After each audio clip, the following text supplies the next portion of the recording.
अगर आप भी चाहते हो बायो में आपके 360 आउट ऑफ 360 आएँ तो ये वीडियो आपके लिए है।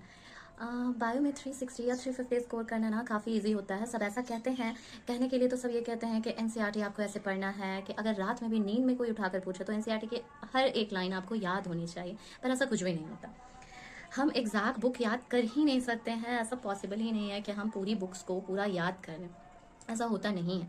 अगर आपको भी बायो में अच्छा स्कोर लाना है, 360 350 लाना है, तो आपको सबसे पहले क्या करना होगा ना, अपने टीचर्स के नोट्स को रट्टा लगाना होगा। टीचर के नोट्स वो होते हैं जिनमें उन्हें उन्हें काफ़ी नॉलेज होता है, उनके हिसाब से उनके नोट्स बने होते हैं। तो उनके जो नोट्स होते हैं ना, या तो आप एनसीईआरटी में ही उनके नोट्स को जो भी एक्स्ट्रा वर्ड हैं उन्हें लिख लो, या फिर अलग से जो कॉपी में नोट्स बना रहे हो उन्हें ना डेली रिवाइज किया करो। वो आपको याद होने चाहिए। नोट्स के से ये सब काफ़ी क्लियर हो जाता है एनसीईआरटी पढ़ना, इसलिए नोट्स आपको याद होने चाहिए।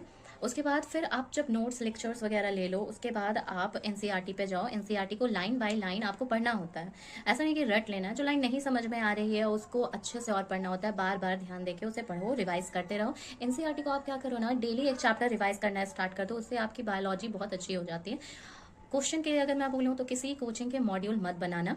मॉड्यूल में क्या होता है ना, बहुत ज़्यादा आउट ऑफ एनसीईआरटी क्वेश्चंस होते हैं। मैंने जैसे आकाश का मॉड्यूल यूज़ किया था तो मैंने नहीं बनाया था, क्योंकि उनमें बहुत ज़्यादा आउट ऑफ एनसीईआरटी क्वेश्चन होते थे, तो मैं नहीं बनाना प्रेफर करती थी।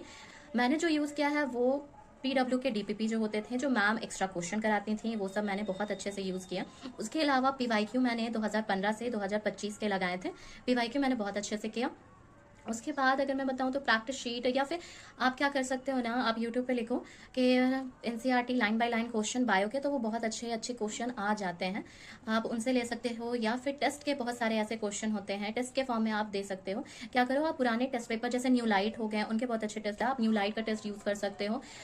गोल का टेस्ट आप यूज़ कर सकते हो। उन सब के टेस्ट जो बायो के होते हैं ना, एनसीईआरटी से ही होते हैं और अच्छे क्वेश्चन होते हैं। आप उनको एज अ क्वेश्चन प्रैक्टिस आप उनको यूज़ कर सकते हो। और बायो में लास्ट जब मंथ आता है ना, लास्ट 1-2 महीना जो होता है, उस टाइम आपको हमेशा डेली आपको 4-5 घंटे एनसीईआरटी को ही पढ़ना होता है। कम से कम 1 यूनिट आप टारगेट ले लो, या फिर कम से कम 4 चैप्टर आप टारगेट ले लो। कुछ इजी रखो, कुछ मॉडरेट रखो, कुछ हार्ड रखो, ऐसे आप कर सकते हो। जैसे प्रिंसिपल ऑफ इनहेरिटेंस जो है, या फिर इवोल्यूशन हो गया, या फिर मॉलिक्यूलर बेसिस ऑफ इनहेरिटेंस, ये ऐसे यूनिट है जो आप एक साथ नहीं पढ़ सकते। तो आप एक चैप्टर इसके रखो, किसी और यूनिट से एक और चैप्टर ले सकते हो, क्योंकि लास्ट टाइम पे आपको एनसीईआरटी बहुत पढ़ना होता है, लाइन बाय लाइन पढ़ना होता है, रट्टा नहीं लगाना होता, आपको लाइन बाय लाइन एनसीईआरटी पढ़ना होता है। आप ये कर सकते हो। और एक्स्ट्रा मत जाओ, क्योंकि नीट में क्वेश्चन एक्स्ट्रा नहीं आते हैं या आउट ऑफ एनसीईआरटी नहीं आते हैं।